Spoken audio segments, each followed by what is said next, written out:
And my name is Tim, and I am an alcoholic. Hi, Tim. Okay, so step 3 tonight, but I did want to, for the benefit of people that were not here for last week or the week prior, maybe to just do a little recap, 2-second thing just to get us up to speed, and then we're going to do tonight's reading.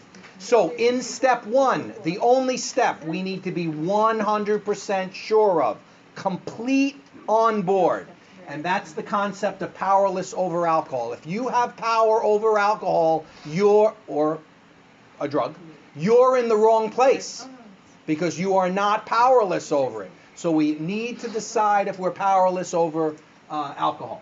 And the other thing is that our life is unmanageable. How is our life unmanageable? Well, if you're here, your life is probably unmanageable. If you have a DWI, your life is probably unmanageable. If you have switched from Jack Daniels to wine because you think that's going to be less of an issue, that is trying to manage something that is unmanageable. It's beyond human aid, right? So those are some examples of unmanageability, trying to adapt our lives to control booze or drugs. That's the idea. So you need to be crystal clear that you're powerless over alcohol and that your life is unmanageable. Because if your life was manageable, your stock portfolio may be correct, your car payment may be correct, your kid is still in UPenn. It's good.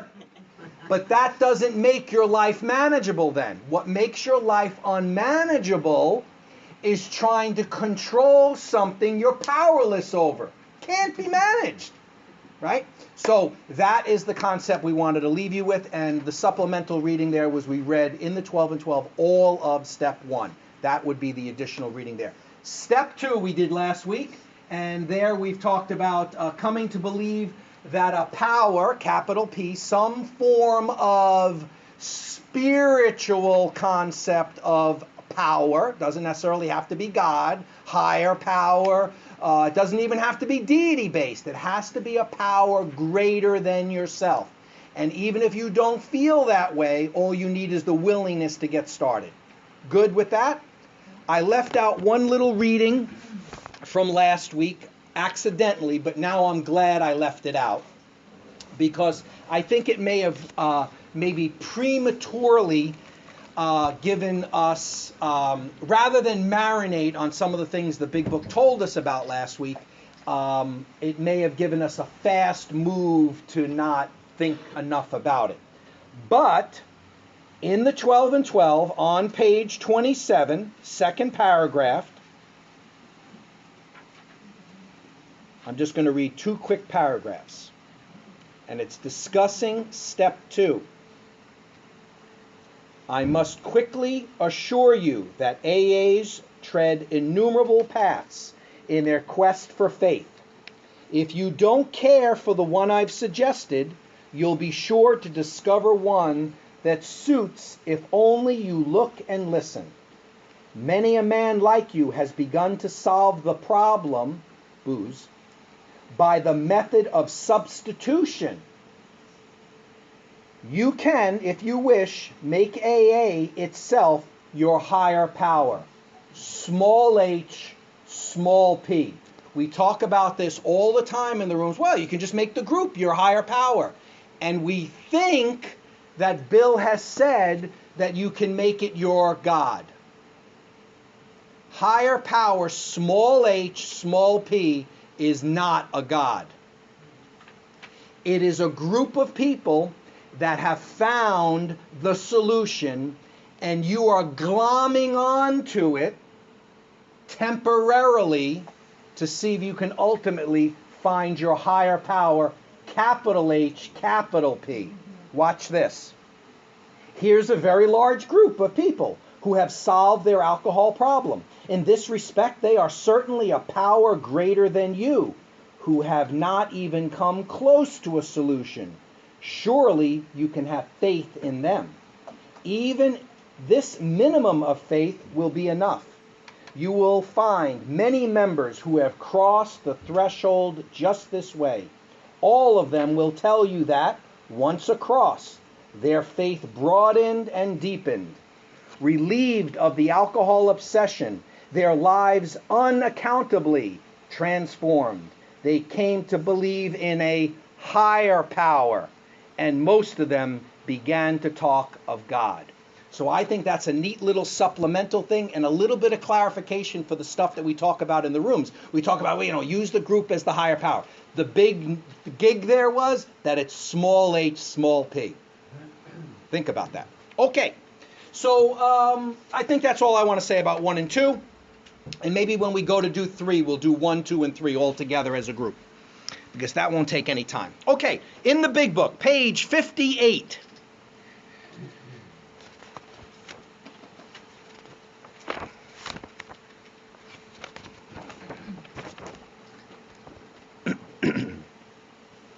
Rarely have we seen a person fail who has thoroughly followed our path. Those who do not recover are people who cannot or will not completely give themselves to this simple program. Usually men and women who are constitutionally incapable of being honest with themselves. There are such unfortunates. They are not at fault. They seem to have been born that way. They are naturally incapable of grasping and developing a manner of living which demands rigorous honesty. Their chances are less than average. There are those, too, who suffer from grave emotional and mental disorders. But many of them do recover if they have the capacity to be honest. So we saw in that paragraph the importance of honesty, said 3 times. Our stories disclose in a general way what we used to be like, what happened, and what we are like now. So what's that? Experience, strength, and hope. If you have decided you want what we have and are willing to go to any length to get it, then you are ready to take certain steps. At some of these we balked. We thought we could find an easier, softer way, but we could not. With all the earnestness at our command, we beg of you to be fearless and thorough from the very start. Some of us have tried to hold on to our old ideas, and the result was nil until we let go absolutely, surrendered. Remember that we deal with alcohol, cunning, baffling, powerful. Without help, it is too much for us. Why? Because we're powerless. We need to find the power. But there is one, capital O, who has all power. That one is God. May you find him now. Half measures availed us nothing. 50% effort gives you 0 result. We stood at the turning point. We asked his protection and care with complete abandon. So this is where we could just read the steps. I don't think that's a good use of our time tonight. I've mentioned several times, where do you find the steps in the big book? Well, there it is, page 59. Okay? So, and you can just refer to the shades up here. I'm sorry, when you said without help it was too much for us, what did you say? Without help, it is too much for us, that we are powerless, and our problem is that we're powerless, and the solution is to find the power. Okay. If you're powerless, if you've agreed with that in 1, then what's the answer? How do we overcome the problem? Find the power. Yeah. So, we're going to skip now to page 60. And let's do the first paragraph there. So we didn't read the steps. Many of us exclaimed, "What an order! I can't go through with it." Do not be discouraged. No one among us has been able to maintain anything like perfect adherence to these principles, meaning the steps. We are not saints. The point is that we are willing to grow along spiritual lines. The principles we have set down are guides to progress. We claim spiritual progress rather than spiritual perfection. Our description of the alcoholic, that's page 30, right? Step 1. The chapter to the agnostic, page 44, that's step 2. And our personal adventures before and after make clear 3 pertinent ideas. A, that we were alcoholic and could not manage our own lives. Where did we see that before? That's step 1. B, that probably no human power could have relieved our alcoholism. Step 2. First part of step 2. See that God could and would if he was sought. That's step 2. So those 3 pertinent ideas are steps 1 and 2. What does the next line say? Being convinced. Convinced of what? A, B, and C. Being convinced, we are at step 3, which is that we decided to turn our will and our life over to God as we understood him. Just what do we mean by that, and just what do we do?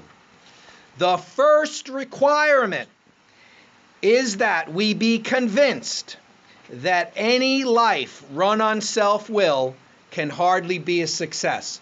So, although I gave you examples of an unmanageable life, switching from Jack Daniels to wine, switching from beer to spritzers, not drinking before 5 p.m. and like forcing it on yourself, and all the different things it says on page 31, all those different examples it gives on page 31.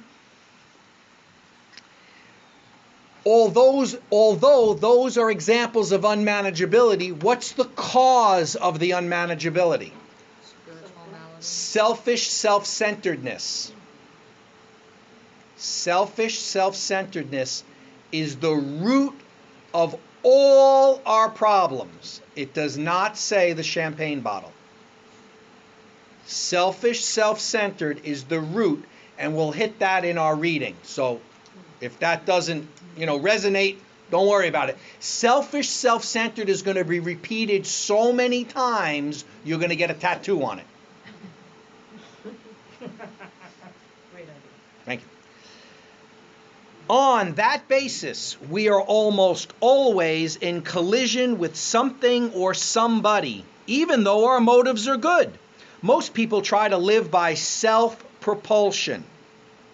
Each person is like an actor who wants to run the whole show, is forever trying to arrange the lights, the ballet, the scenery, and the rest of the players in his own way. If his arrangements would only stay put, if only people would do as he wished, the show would be great. Everybody, including himself, would be pleased. Life would be wonderful. In trying to make these arrangements, our actor may sometimes be quite virtuous. He may be kind, considerate, patient, generous, even modest and self-sacrificing. On the other hand, he may be mean, egotistical, selfish, and dishonest. But as with most humans, he is more likely to have varied traits. What usually happens? The show doesn't come off very well. Trying to control your life through self-will, it usually doesn't come off very well. He begins to think life doesn't treat him right. There's a resentment. He decides to exert himself more. He becomes on the next occasion still more demanding or gracious, as the case may be. Still, the play does not suit him. Admitting he may be somewhat at fault, he is sure that other people are more to blame. He becomes angry, indignant, self-pitying. What is his basic trouble? Is he not really a self-seeker, even when trying to be kind? Is he not a victim of the delusion that he can wrest satisfaction and happiness out of this world if he only manages well? Means control. My will, I'm going to enforce my will on you, and then everything's going to be good. I'm going to feel great. And when I try and do that, maybe I have that delusion, but when I try and do that, I step on the toes of everybody around me, and they retaliate at me. So it's a domino effect. Is it not evident to all the rest of the players that these are the things he wants? And do not his actions make each of them wish to retaliate, snatching all they can get out of the show? Is he not, even in his best moments, a producer of confusion rather than harmony? Our actor is self-centered. Anytime you see self-something, usually not good. Egocentric, as people like to call it nowadays. He is like the retired businessman who lolls in the Florida sunshine in the winter, complaining of the sad state of the nation, the minister who sighs over the sins of the 20th century, politicians and reformers who are sure all would be utopia if the rest of the world would only behave, the outlaw safecracker who thinks society has wronged him, and the alcoholic who has lost all and is locked up. Whatever our protestations, always have trouble with that word, that's an emphatic declaration, are not most of us concerned with ourselves, our resentments, and our self-pity. Selfish, self-centered. That's the same as saying selfish, self-centered. Selfishness, similar words. So, here it is. Selfishness, self-centeredness, that we think is the root of our troubles. That's it. You keep peeling the onion all the way back, you're going to get to that. I think you might have an argument, and we'll see something a little bit later on, that below even that is fear. I think we could play with that, but since this is a big book interpretation, a step interpretation, let's stick with what it's saying here right now. But I think we can find some other spots in the big book in which even fear is under here. Fear of what I'm going to lose or what I'm not going to get, right? Wouldn't a Buddhist say that? That's the root cause of problems with the world. They would say that, in case you didn't know. Driven by 100 forms of fear, self-delusion, self-seeking, and self-pity, we step on the toes of our fellows and they retaliate. Sometimes they hurt us. Seemingly, it only appears that way, seemingly without provocation. But we invariably find that at some point in the past, we have made decisions based on self, which later placed us in a position to be hurt. A lot of wisdom in that sentence, I think. So our troubles, we think, are basically of our own making. They arise out of ourselves, and the alcoholic is an extreme example of self-will run riot, though he usually doesn't think so. Above everything, meaning number one, top thing, 100%. Above everything, we alcoholics must be rid of this selfishness. We must, or it kills us. Is that enough of a reason to kind of pay attention? God makes that possible, because it says someplace else in the reading here that if you try and get rid of your self-will, you're trying to get rid of something that you're beyond human aid on. You're powerless over getting rid of your self-will. You're selfish. You're powerless over it. God makes that possible. So that's finding the power. And even if you don't use a deity, that you're still good. But it can't be you. And there often seems no way of entirely getting rid of self without His, capital H, aid. So it's saying you will not be successful if you're in this game all by yourself. You get a team. You got to get a team.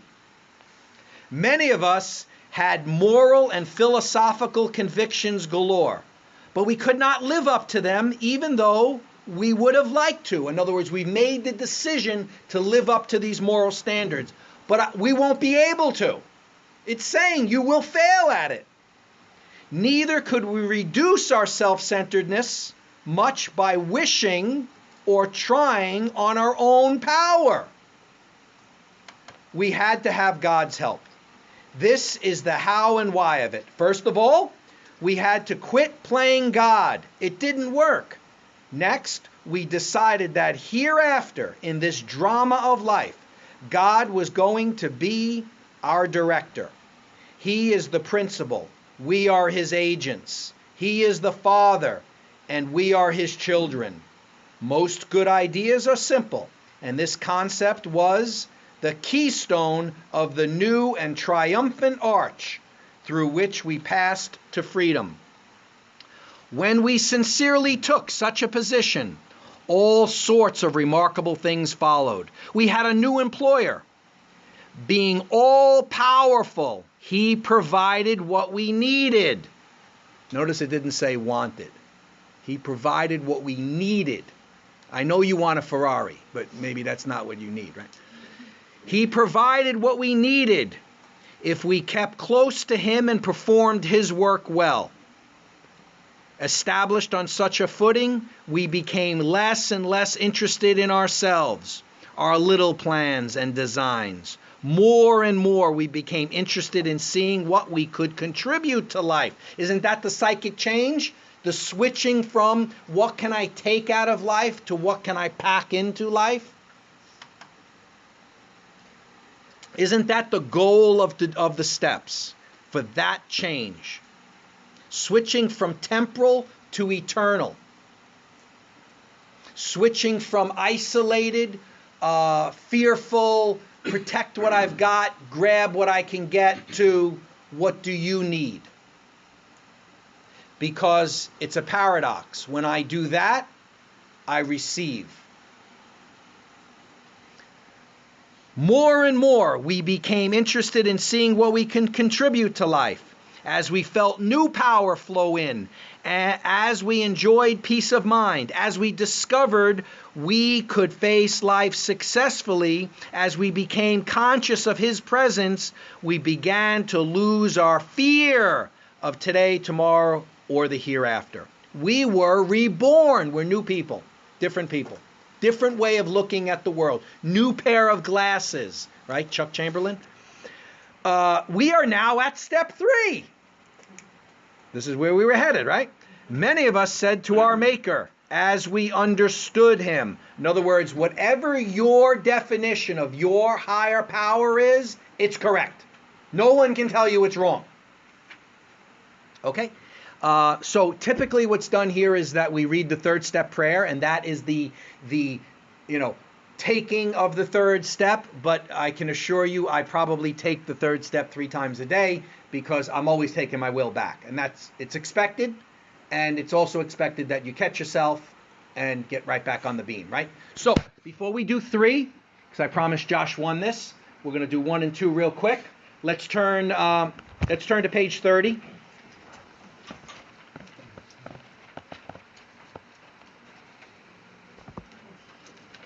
Second paragraph, first line.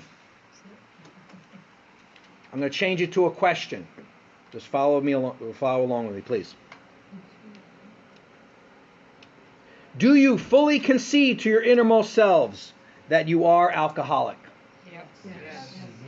Soon as I say that to somebody, I then turn to page 33. First paragraph, last 3 lines. I remind them, if you are planning to stop drinking, there must be no reservation of any kind, nor any lurking notion that someday you will be immune to alcohol. And they go, yeah.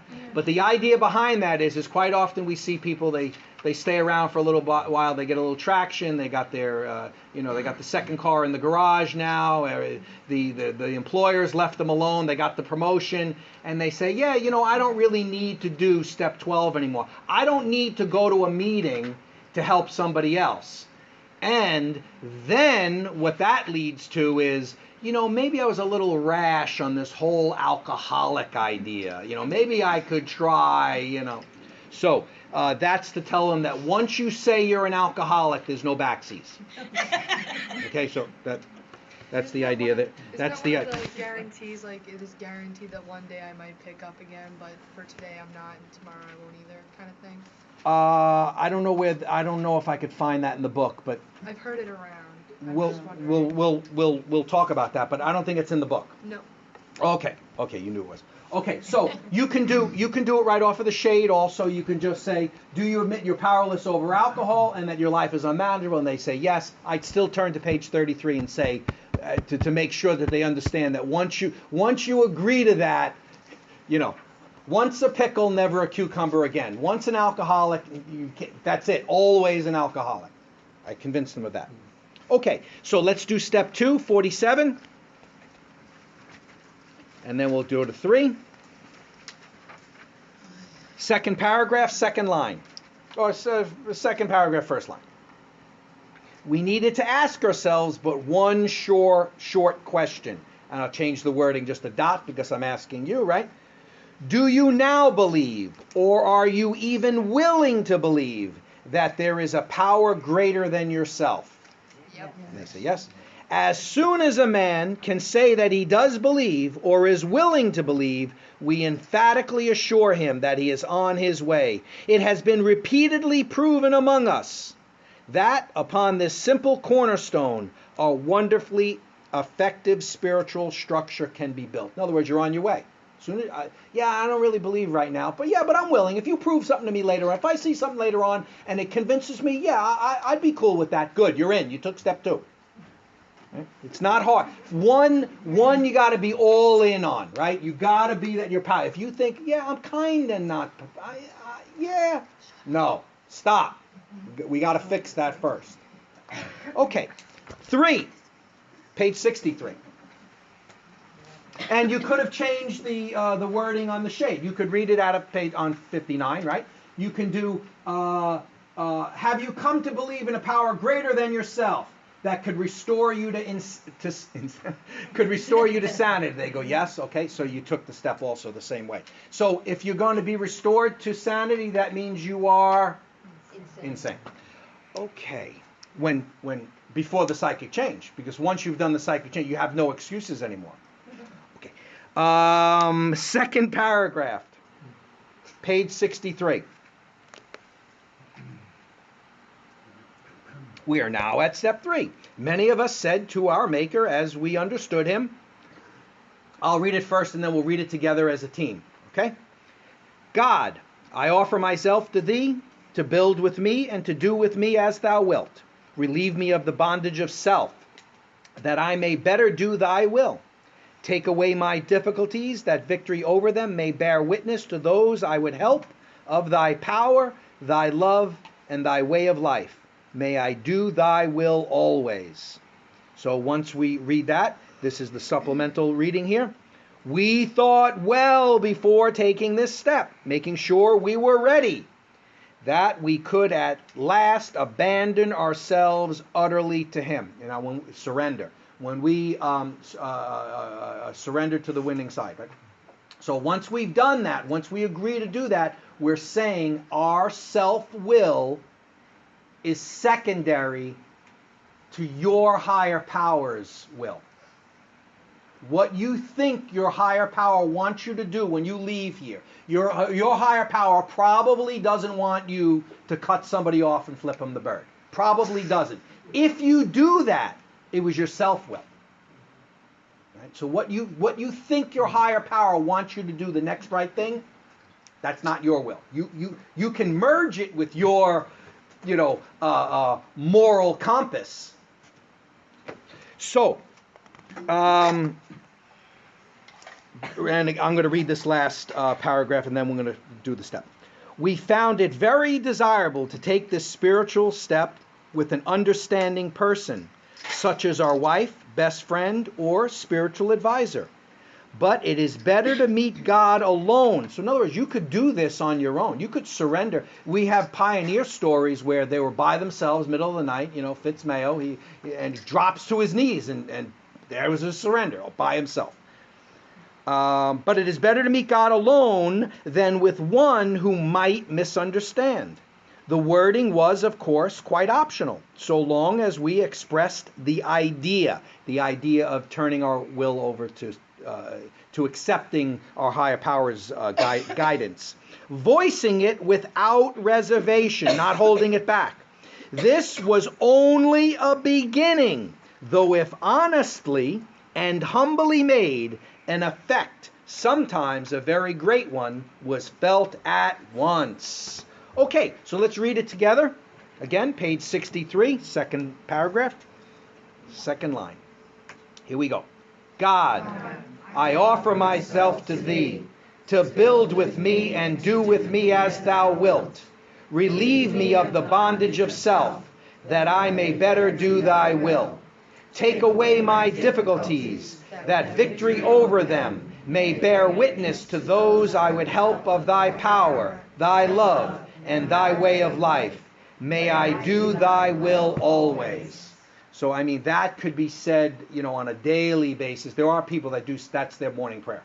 So to remind you to get back into the, like I kind of take it all back, and I kind of think that I'm going to run everything myself. Now, later on in our reading someplace, Bill does talk about the correct use of will, that you pray a little bit, you meditate a little bit, and then you've already had your psychic change. You intuitively know something needs to be done, and you go out and you do that thing. Well, you might need a little self-will to propel you into doing that thing, but you're acting on your higher power's will. Okay.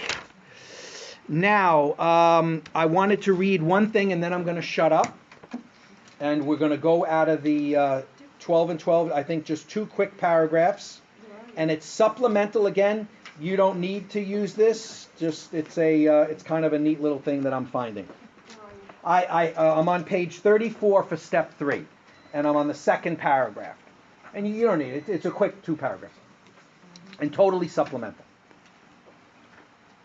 Page 34, 2nd paragraph, step 3.